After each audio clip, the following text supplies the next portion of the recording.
Beloved brothers and sisters, today I invite you to consider the true nature of our worship. In our journey of faith, we often face the temptation to perform, to tailor our expressions of praise so that they might win the approval of others, be they unbelievers or even fellow believers. Yet Scripture calls us to a higher standard. Our worship is not meant to be a performance for human eyes, but a sincere, undivided offering to our Heavenly Father. Let us recall the words of the psalmist who declared, "I will exalt you, my God the King. I will praise you, my God, in the assembly." Notice that his heart was fixed not on the applause of the crowd, but on the majesty of God himself. True worship springs from a heart that reveres God above all else. It is a conversation with the Creator, where our praises are not for show, but are a genuine expression of love and adoration. Consider how the prophet Isaiah urged, "Come, let us worship and bow down, let us kneel before the Lord our Maker."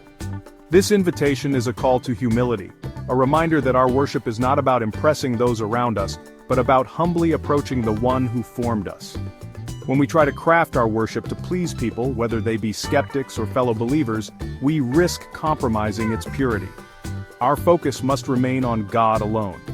In a world that often values style over substance, we must be cautious not to allow our worship to become a performance art designed to garner human approval. Instead, let us cultivate a spirit of authenticity. When you sing, pray, or act in devotion, do so with the intention of pleasing God. Let every hymn and every heartfelt prayer be a genuine sacrifice, a fragrant offering that rises to the heavens. For it is not the fleeting applause of man that counts, but the eternal approval of God. As you continue in your walk with Christ this week, remember that our worship is not a stage on which we perform for an audience. It is a sacred encounter, a private dialogue with the divine, where our hearts are laid bare before our Creator.